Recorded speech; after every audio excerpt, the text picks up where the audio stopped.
Hey, moms and dads, don't you just love when your child reminds you about a school project at bedtime the night before it's due?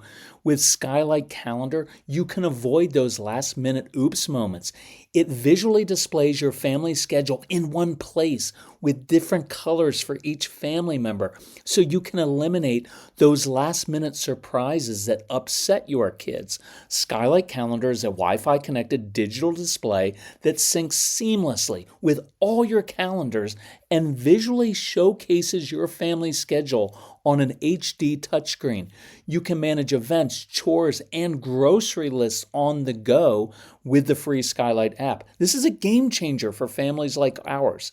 And your happiness is Skylight's happiness. So if in 120 days you are not 100% thrilled, you can return it for a full refund, no questions asked. This is a great Mother's Day gift. And right now, Skylight is offering our listeners $30 off their 15-inch calendars by going to skylightcal.com/calm. Go to skylightcal.com/calm for $30 off your 15-inch calendar. That's skylightcal.com/calm. So I know having a strong-willed child is really challenging. How many of you struggle just to get your kids into bed at night, and then in the next morning, it's hard to get them out of bed? You have kids who don't want to go places, but once they're there, they have a great time. So transitions are tough. Getting kids moving can be really hard. So in this episode of the podcast, I'm going to focus on some strategies for a morning routine, but you can use these for situations all throughout the day. And I want to give you a range of options because there's not just one way to handle this with our kids. So that is what we're going to discuss on today's episode of the Calm Parenting Podcast. So welcome, this is Kirk Martin, founder of Celebrate Calm. You can find us in our winter sale at celebratecalm.com. So number one, you always have to control your own anxiety first, because if you get up in the morning, I know you're dreading that power struggle at 6:43 a.m., but just take 30 seconds and adjust your own attitude. Expect pushback. Control your tone of voice, because if you come into the bedroom with that anxious tone, gotta get up, gotta get up, gotta get up. We already discussed that a couple episodes again. Kids aren't rejecting your authority, they're rejecting your anxiety. Control your body posture, how you walk into the room. So work on that. Number two, let's connect with our kids. One of my favorite strategies is connection, because connection tends to breed more cooperation. I'm going to get to tough discipline in a minute, but connection. Easy one tomorrow morning. Wake your kids up with a compliment, not fake praise, but just say, you know what? I've noticed something. You're really good at doing X. You're really good at seeing in 3 dimensions. You're good at picturing things and putting things together. You're good at seeing patterns in things. I love this phrase as well. You know what I was thinking? I wish I was more like you in this one particular area, because you're really good at speaking up for yourself. You know what you want, and I wish I was a little bit more assertive like that. You're just being honest and recognizing good qualities in them. It's a great way to wake kids up. Ask your kids their opinion about something. And this is a good one. Hey, if you get ready, come downstairs. I'd love to hear your opinion on X, because our kids are often very opinionated. Here's a good one. Just be quiet in the morning. Respect the fact that some of your kids just don't want to talk. So respect that. They're not necessarily being rude. Sometimes you're just being obnoxious because you're a morning person. You want to connect, but maybe they don't. So respect that. This is an interesting one. Be curious about their world instead of just being so hyper-focused on your agenda. And I know this is hard, because you've got to get them up, and they've got to get dressed, and they have to eat, and they've got to brush their teeth, and they've got to put on their shoes, and they've got to go to school, and you've got a lot of stuff going on, managing 2, 3, 4 different kids at the same time, and it's busy. I get that. But watch how this works. When we get hyper-focused on our agenda, we miss a lot of clues. We miss little opportunities to connect, and we just get anxious, and then we snap at our kids, and that causes the exact opposite response. So just try that tomorrow morning. Step out of your own agenda and anxiety over that and be curious about what's important to them. The hard part with many of your kids is their world isn't always that interesting. Did I really care about all the things that Casey was interested in? No. Most of it was kind of innate and dumb at times, but that was his world. So I took an interest. You get connected. It just helps. I like this one. Hey, we've got to leave 7:21. If you're ready by 7:14 a.m., because I like interesting time limits because it sticks in the child's brain, especially your ADHD kids.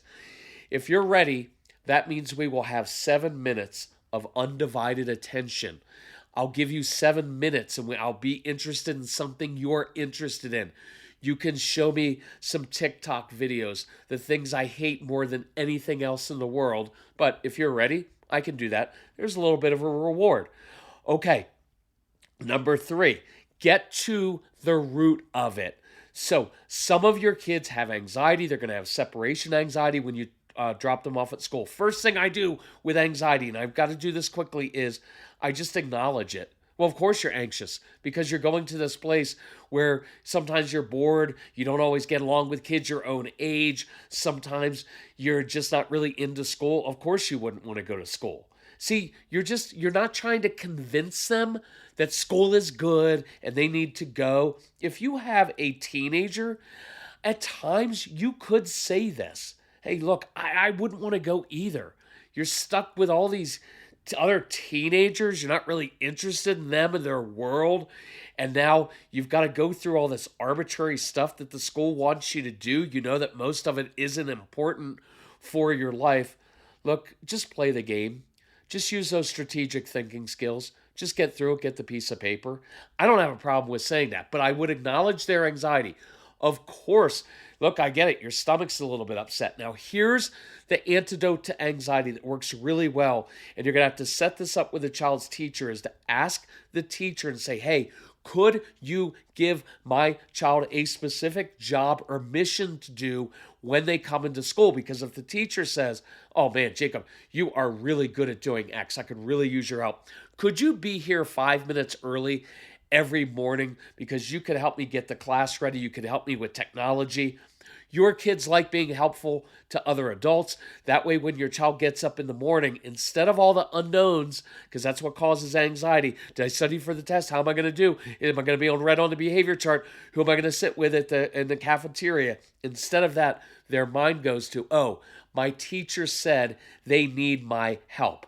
That will help with anxiety. Always get to the root of these different issues. Okay, now let's do kind of a tough approach to morning routine. So this is hard for many of you because you just want to try like the sweet, connected approach to your kids, but sometimes you do have to be tough and expect more of them. And I would say it's ultimately a respect issue for your child of demonstrating, hey, I believe you're capable of doing this, and I respect you enough to believe, oh, you're capable of getting up and going in the morning. See, there's a respect there. There's also a self-respect aspect of this, and I'm going to demonstrate that. Remember, whenever I do a tough approach to discipline, it is even, it is matter of fact, it is nothing personal in here. I'm not being snotty. I'm not lecturing. No drama, and I'm very, very clear. So I did this with Casey because there was a point at which he was late every morning and I had to drive him to school, and that made me late to my corporate job. And so you can't just let that stuff go all the time. So at one point I said, Casey, here's the deal. We leave every morning at 7:21 a.m. My time is very important. And so here's how it's going to work from now on. For every minute that you are late past 7:21 a.m., you will choose to forfeit 10 minutes of your screen time or freedom, playtime every evening. So this is very clear. For every minute that you take from me, that you cause me to be late, you forfeit 10 minutes. You choose to forfeit 10 minutes of your time. And of course, his first comment was, well, that's dumb. That's not fair. And I was like, I don't play fair. I play to win. I didn't really say that, but that's what's inside.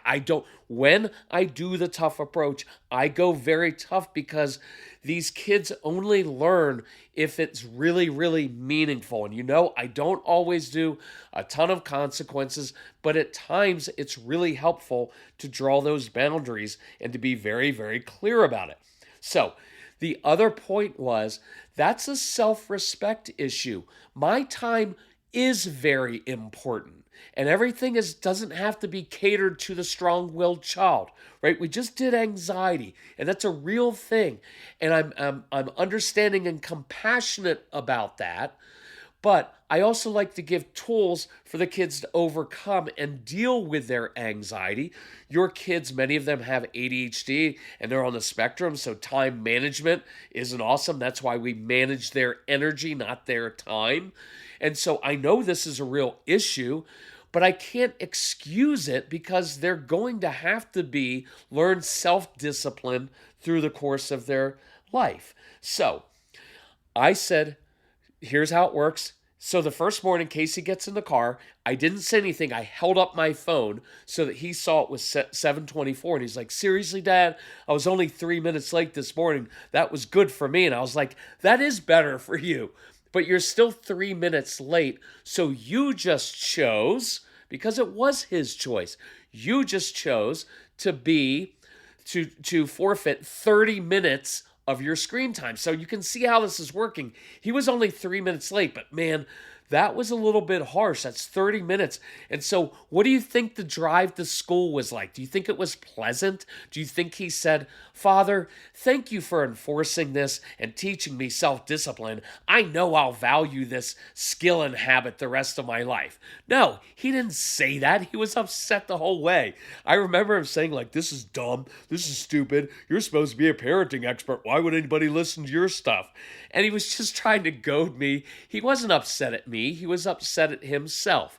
And he wasn't really happy when he got out of the car because he slammed the door. And I got out because I wanted to ream him for that. But he knew that the teachers and school people were there. And so I couldn't yell in front of them because I was still all learning this stuff too.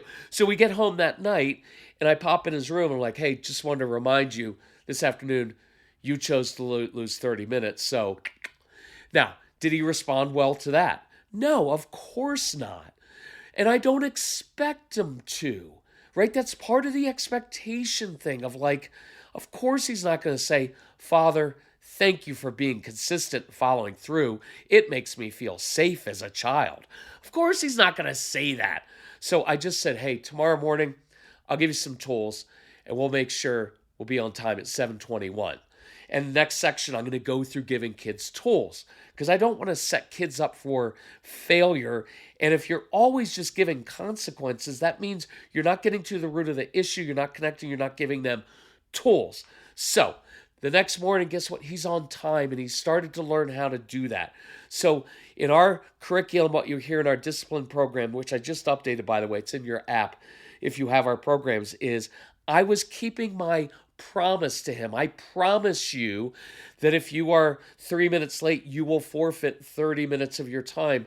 And now, see, I'm keeping my promise to you. That's personal integrity. You can count on me, even when that makes you upset at me and you're not happy with me. So let's try that part. Now, tools. It's one of my favorite things, so let's talk about that now. So we just moved into a new home with no landscaping. So we were thrilled to discover fast-growing trees. They take the hassle out of creating your dream yard.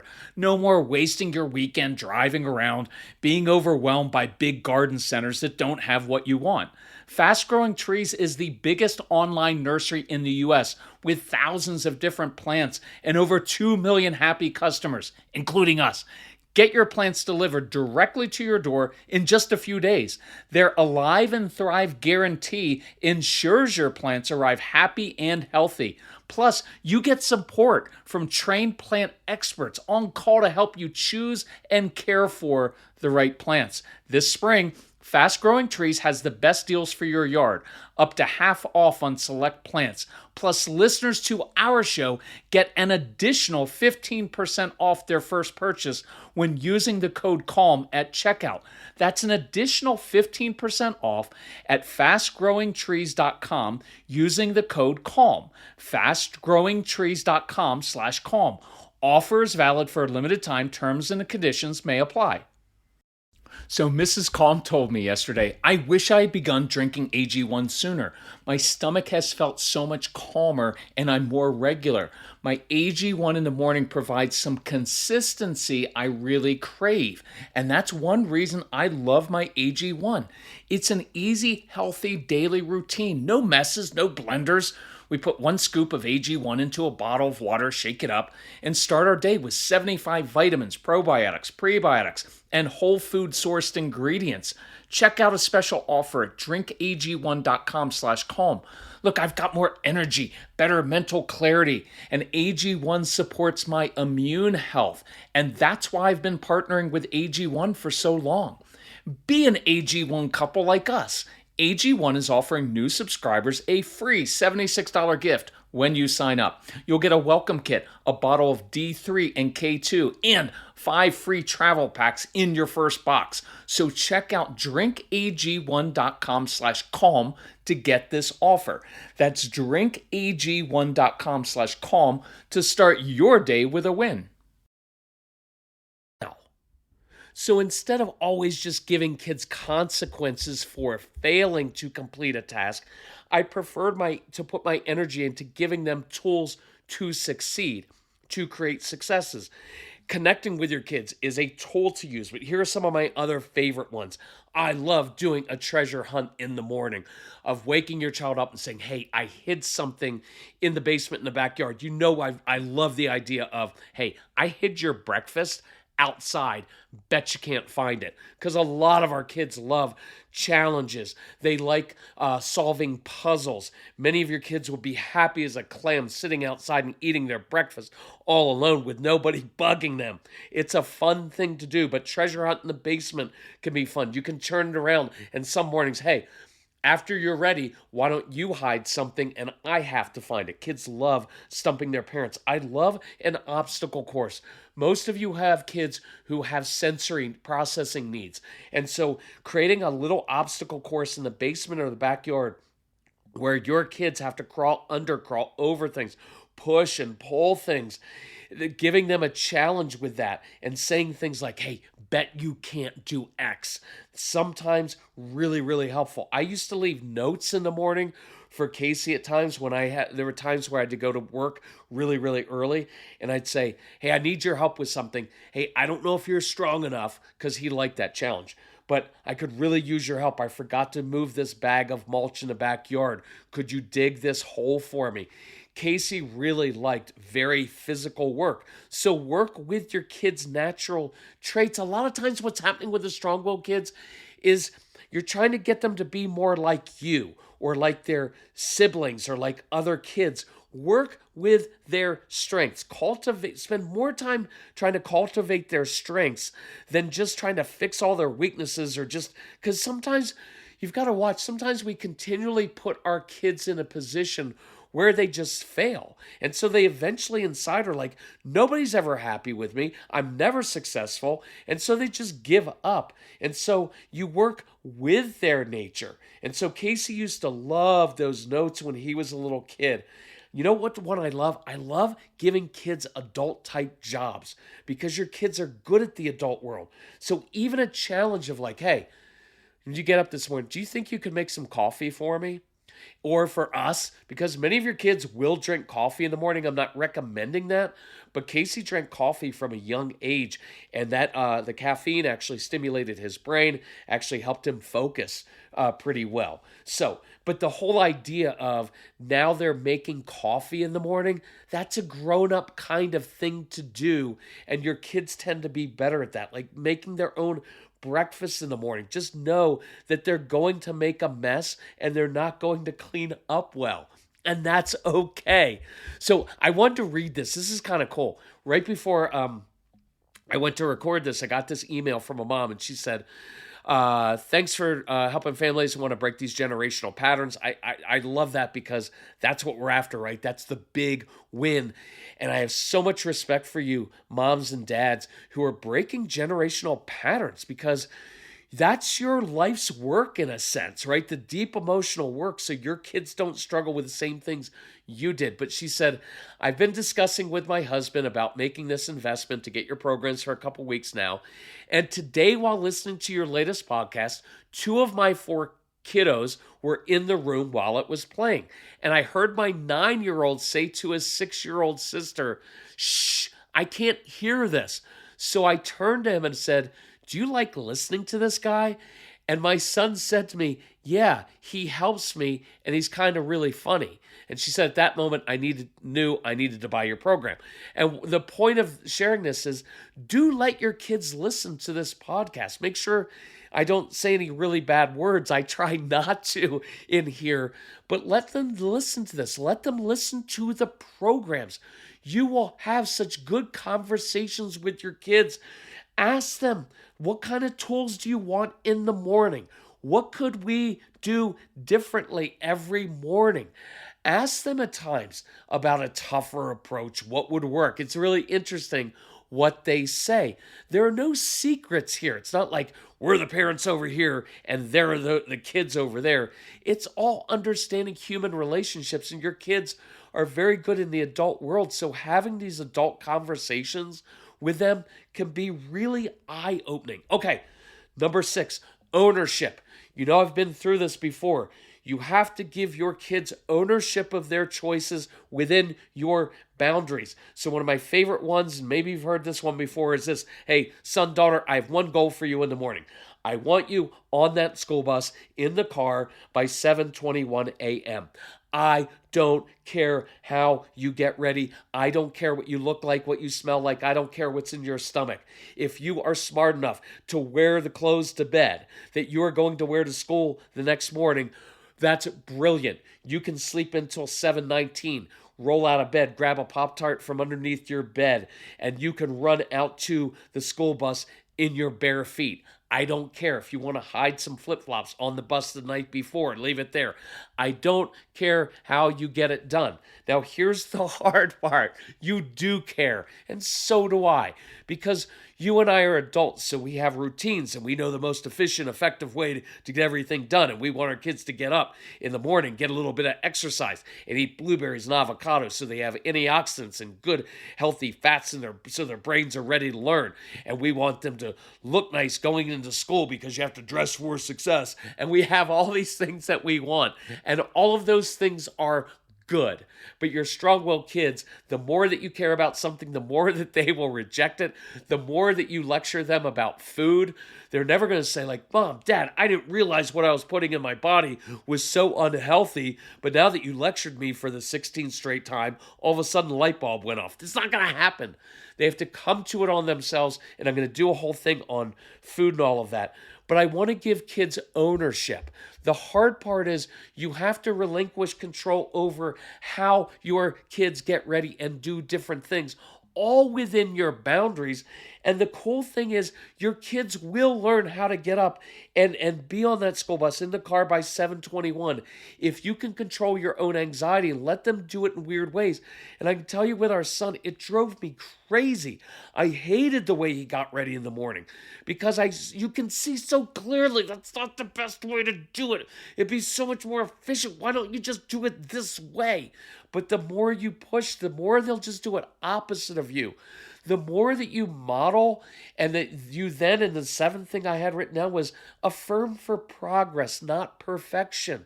The more you come to them, at the end of the day, if they made the school bus at 7:21 a.m. and you didn't like the way they did it, and their hair was a mess, and they looked awful, and their stuff was falling out of their backpack while they're running to the bus stop because they're not going to wear their jacket anyway, so stop with that big fight.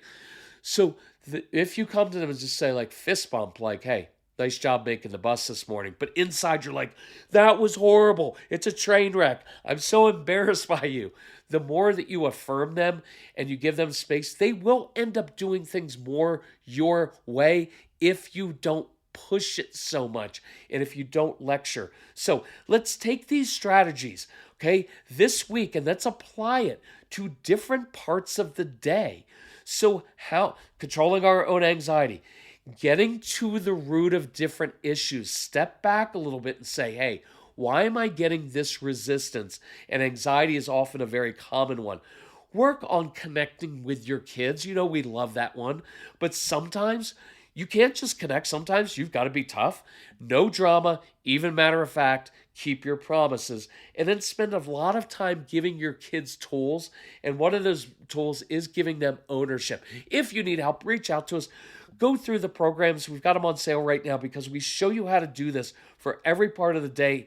And on the program, people ask this all the time. On the programs, I can go through like 8 different variations for each situation versus like sometimes on the podcast, I can't get into the details. There's a lot more brain science and a lot more depth in the programs. But even without that, let your kids listen to the podcast, have good discussions about that. But thank you for working on breaking your generational patterns.